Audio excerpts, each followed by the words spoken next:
कितनी बार होता है ऐसा? किताबें तो खोल के बैठे हैं, 3 घंटे हो गए, पर दिमाग में घुसा ही कुछ नहीं। ये एक बहुत आम समस्या है। पढ़ाई तो करते हैं, लेकिन याद क्यों नहीं रहता? अरे यार, टेंशन मत लो। इसका कारण केवल एक नहीं होता, ये कई मानसिक, शारीरिक और व्यावहारिक कारणों का मिलाजुला परिणाम होता है। कभी कभी तो ऐसा लगता है जैसे दिमाग में कोई डिलीट बटन दबा दिया हो। लेकिन घबराओ मत दोस्तों, मुख्य कारण और उनके प्रभावी उपाय विस्तार से दिए गए हैं। सबसे पहली बात, एकाग्रता। किताबें खोल के बैठे हैं, लेकिन दिमाग कहीं और ही घूम रहा है। कभी मोबाइल का नोटिफिकेशन आ गया, कभी दोस्त का मैसेज, कभी मम्मी चिल्लाई, खाना खा लो। इस चक्कर में पढ़ाई का क्या होता है? बिल्कुल वैसे ही जैसे बंटी और बबली फिल्म में होता है, सब गायब। तो भाई, सबसे जरूरी है एकांत जगह ढूंढो, मोबाइल साइलेंट करो और सिर्फ पढ़ाई पर ध्यान दो। और हाँ, अगर मन में कोई और बात चल रही है तो उसे पहले सुलझा लो, वरना वो पढ़ाई में बार बार बाधा डालेगी। एकाग्रता बढ़ाने के लिए मेडिटेशन भी कर सकते हो यार। सुबह सुबह 10 मिनट मेडिटेशन करोगे तो पूरा दिन दिमाग शांत और एकाग्र रहेगा। और हाँ, पढ़ाई को छोटे छोटे सेशंस में बांट लो। 1 घंटे पढ़ाई, फिर 10 मिनट का ब्रेक। इससे बोरियत भी नहीं होगी और ध्यान भी भटकेगा नहीं। अब दूसरी जरूरी बात, रिवीजन। अरे यार, एक बार पढ़ के तोता रटंत विद्या से काम नहीं चलेगा। दिमाग कोई कंप्यूटर नहीं है कि एक बार डेटा डाल दिया और वो हमेशा के लिए सेव हो गया। रिवीजन बहुत जरूरी है यार। जो पढ़ा है उसे बार बार दोहराओ, चाहे वो लिखकर हो, बोलकर हो या फिर किसी दोस्त को समझाकर। जितना रिवीजन करोगे उतनी ही ज्यादा जानकारी दिमाग में बैठेगी। एक टाइम टेबल बना लो रिवीजन का।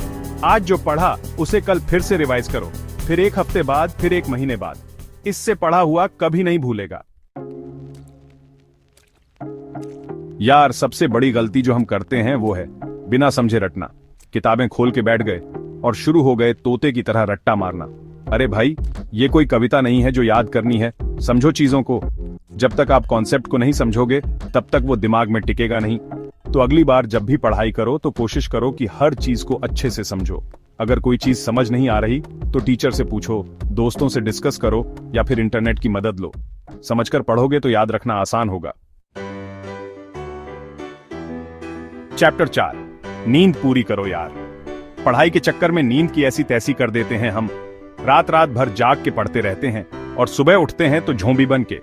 अरे भाई, नींद बहुत जरूरी है। जब हम सोते हैं तो हमारा दिमाग दिन भर की जानकारी को प्रोसेस करता है और उसे मेमोरी में स्टोर करता है। अगर नींद पूरी नहीं होगी तो दिमाग थका हुआ रहेगा और कुछ भी याद नहीं रख पाएगा। तो कोशिश करो कि रोज कम से कम 7-8 घंटे की नींद जरूर लो। और हाँ, पढ़ाई के ठीक पहले और बाद में मोबाइल और टीवी से दूर रहो, ताकि दिमाग को आराम मिल सके और वो पढ़ाई पर फोकस कर सके। चैप्टर 5, टेंशन मत लो यार, चिल मारो। यार, एक और चीज जो हमारी पढ़ाई में बहुत बड़ा रोड़ा बनती है वो है स्ट्रेस। एग्जाम का प्रेशर, पढ़ाई का बोझ, माता पिता की उम्मीदें, इन सब से हम इतने ज्यादा स्ट्रेस में आ जाते हैं कि पढ़ाई पर ध्यान ही नहीं दे पाते। अरे भाई, जिंदगी में टेंशन लेने की क्या जरूरत है? चिल मारो। स्ट्रेस कम करने के लिए मेडिटेशन करो, योगा करो, म्यूजिक सुनो, अपने दोस्तों और परिवार के साथ समय बिताओ। जब आप स्ट्रेस फ्री होंगे तो आपका दिमाग भी शांत रहेगा और आप पढ़ाई पर बेहतर तरीके से ध्यान दे पाएंगे। चैप्टर 6, पढ़ाई को बनाओ इंटरेस्टिंग। यार, आखिरी और सबसे मजेदार बात, पढ़ाई को इंटरेस्टिंग बनाओ। अगर आप बस किताबें घूरते रहोगे तो बोरियत तो होगी ही, साथ ही कुछ याद भी नहीं रहेगा। पढ़ाई को मजेदार बनाने के लिए अलग अलग तरीके अपनाओ, जैसे कि वीडियो लेक्चर्स देखो, ग्रुप स्टडी करो, माइंड मैप्स बनाओ, फ्लैश कार्ड्स का इस्तेमाल करो। जब आप पढ़ाई को एंजॉय करोगे तो आपका दिमाग खुद ब खुद चीजों को याद रखना शुरू कर देगा। कंक्लूजन। तो दोस्तों, याददाश्त कमजोर नहीं होती, उसे सही तरीकों से तेज किया जा सकता है। बस जरूरत है तो थोड़ी सी स्मार्ट स्टडी की। अगर आप समझकर, ध्यान से और सही टेक्निक से पढ़ेंगे तो कोई भी चीज लंबे समय तक याद रहेगी। और हाँ, पढ़ाई के साथ साथ अपनी सेहत का भी ध्यान रखना, क्योंकि हेल्दी बॉडी में ही हेल्दी माइंड रहता है।